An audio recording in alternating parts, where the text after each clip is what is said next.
going on, guys? Logan here for a new video, and today I'm going to be going to the Buc-ee's out there in Katy, and we're going to do a car cruise out there to Galveston. Should be a good amount of cars out there, and wherever we're going to in Galveston, there should be a lot more cool cars out there.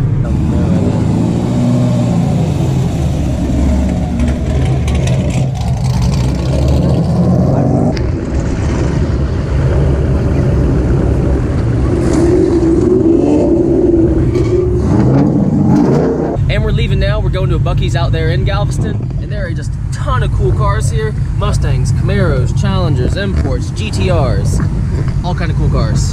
And there's so many cars here. Off in the distance, probably about half a mile away, all you hear is people taking off, and we're still over here waiting to get out.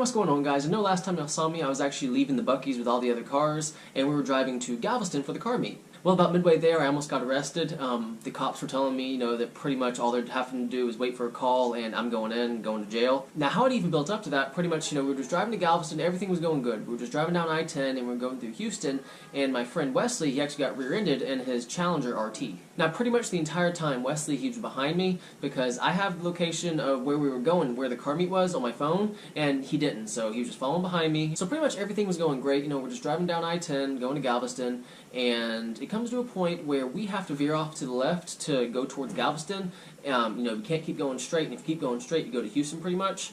And there were other people who were going to the same car show as us who were really indecisive. They didn't know exactly where to go. So when we came to that point where we had to veer off to the left, a lot of people, they were just slowing down, and then they'd realize, oh, we have to go to the left, so then they'd go to the left. So pretty much by people being indecisive, it made a line of cars that was, pretty much just stopped. And whenever we came to that line of cars, me and Wesley, we stopped. And apparently some rice burners that were behind Wesley didn't see that. They were going too fast, and they rear-ended him. Well, how it happened was one Honda hit the back of another Honda, and that Honda hit the back of Wesley, which Wesley, he had very, very minor damage. I was in front of him, and I just pulled up ahead. I was too far ahead to stop where the wreck actually happened, but they pulled off to the shoulder, and I kept going. I made a U-turn. I went down the highway, made another U-turn, and came up behind him about 10 minutes later, and I just pulled up right there behind him just to make sure Wesley was okay and everything. Now, about that time that I pull up, there is 2 police cars there, and there's also some tow trucks there. As soon as I pull up, I just say, hey, I'm just making sure my friend's okay. So the police that's already there, they say, okay, well, you can go ahead, drive down the highway just a little bit, make a right, and then we're going to pull into an empty parking spot. So we go ahead and do that. There's this huge parking lot that, no one's in. So I park way over there to the side since I'm not even involved in the accident, and I walk over to Wesley's car just to see the damage, which is honestly very minor. His bumper's pushed in just a little bit, and there were some scratches on it, but overall it was very, very minor. Well, while I'm talking to Wesley about the damages, a police officer walks up to us and says pretty much how we're going to jail because we were street racing. Now, I was immediately taken back by this, because me and Wesley, we were driving slow the entire time, and apparently there was a group of cars that were going, I guess they were racing on the highway, and the police, they thought that it was us. And, they basically were telling us, they're just waiting for a call to come in to confirm it was us, and then they're hauling us to jail. Now, here in Texas, if you get caught street racing, it's basically like you're getting caught, driving under the influence. They're going to take you to jail, and you have to stay there for about 6 hours, and then you can get out. Now, to get it wiped off my record, it would cost me about $10,000, and on top of that, my insurance would have doubled. So right after the police officer says this, I really become defensive, because me and Wesley, we were driving slow because we didn't want to get separated or anything, and apparently the rice burners, they were trying to make it seem like it was our fault for the wreck. And not only were they trying to say that it was me and Wesley's fault for the wreck, but they were also trying to say that it was our fault for them speeding whenever the police said that they would be going to jail. So these are honestly not some bright people if they're going to admit to a cop that they were speeding, which I think is absolutely crazy. And then on top of that, they were saying that it was solely my fault for them speeding because I was leading the pack of 100 cars or something.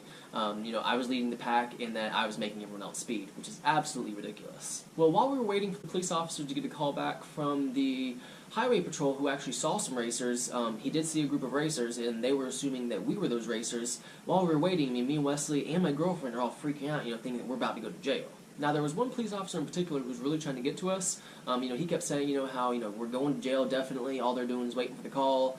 How, he's had Corvettes in the past and, muscle cars. How, he knows how we drive. And it was just absolutely ridiculous. This one police officer really had it out for us. And even before we left, he was even saying, how he was salivating, at the thought of getting my car. So me, Wesley, and my girlfriend are all like, wow, this is crazy. Wesley, he gets rear-ended. Me, I just turn around, just to see how he was. And, I'm getting drugged into this too. And this is just a huge mess. So we have this police officer telling us that we're going to jail. Me, my girlfriend, and Wesley. Somehow, I don't know why he was saying that my girlfriend was an accomplice. She was just driving in the passenger seat. And even if I was street racing, she was a passenger. She has nothing to do with the operation of that vehicle, which I thought was absolutely ridiculous that the police officer said that she was an accomplice and that she'd be taken to jail as well. Well, we sit over there in that parking lot for about an hour, and the police officers, to verify that it was us, because they were tired of waiting for the police officer to call them to verify, they actually took pictures of me, Wesley, and the 2 racer cars.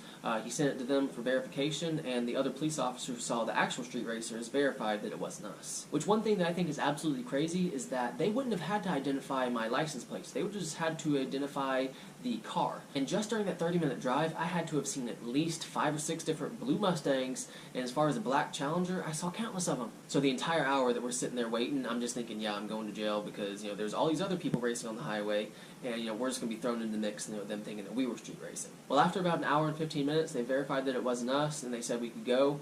They just, told us, slow down, be safe out there, and definitely don't be caught street racing. So yes, today I was about this close from being arrested. My nerves were on edge. My girlfriend's nerves were on edge. Wesley, I know, was freaking out. It was just, really, this situation shouldn't have happened. But I guess if you think of any positives to it, the 2 racer cars, they didn't have licenses, so those cars are totaled for sure. They didn't do much damage to Wesley's car, but yeah, they're totaled for sure. So we got 2 racers off the road and 2 people who shouldn't have been driving. And that's just a crazy thought because, we had enough time to stop for the line of cars, and they were obviously going too fast, or their brakes weren't working, and they couldn't stop in time. So guys, I am sorry for not bringing you a Galveston car meet video. I know there's going to be one in the future I'll be going to, but as soon as that happened, it just kind of ruined our day. I thought for sure I was going to jail for like an hour, and I didn't. So after that, my nerves were pretty shot. I just came home, watched some football, hung some more drywall, and decided to make this video because I promised y'all yesterday that there'd be a cool video. I mean, I know this is a video that's a little bit different, but I wanted to do more like a Galveston car meet video. But if I could take away anything from this whole experience, it would definitely be that definitely give yourself a bubble if you're riding in a big group of cars or anything, and definitely be safe and know the consequences, that you might be falsely accused of something that you didn't do. But guys, I really do hope you enjoyed this video. If you did, please like it and please subscribe. And as always, have a great day. Alright guys, so Logan did not get hit, but we were driving right here towards Galveston, and there was a traffic jam, so just a bunch of cars collided. There's 4 cars, I think, that got hit, and I think 1 has to get towed. So. What happened? Oh, just we're going to pull up over to a certain area. Okay. Unfortunately, Logan's friend Wesley was... Very minor damage. Very minor damage. I can't say the same about the person who actually rear-ended the I know, the guy in the middle. I mean, but seriously guys, if you ever drive in this area and you're not used to it, this part right here is always jammed. Because people get really confused if they're not familiar with going to Belmont or Galveston. I drive here all the time because I go to U of H. Oh my gosh, look at that car. And the bumper is gone. We're going to another area with the cops and the tow trucks and all that because they didn't want to cause traffic over there. So that's where we're going now. These cars, and that's how it kind of looks. Oops, 1, 2, 3 cops. So we are leaving. Fortunately, we got let go. We had a really nice cop, so he was really sweet. We had people lying, saying that he was leading the pack, that he was the one that made this. I just self-recorded. Oh crap. And we literally had nothing to do. See, they're still over there. We literally, we were just following whoever, and they were like, the 5.0 was leading, the 5.0 was leading. We'll tell you the whole entire story from beginning to end once we get home. But this is it was too scary for me. I never want to run into a cop unless, Logan decides to be a cop.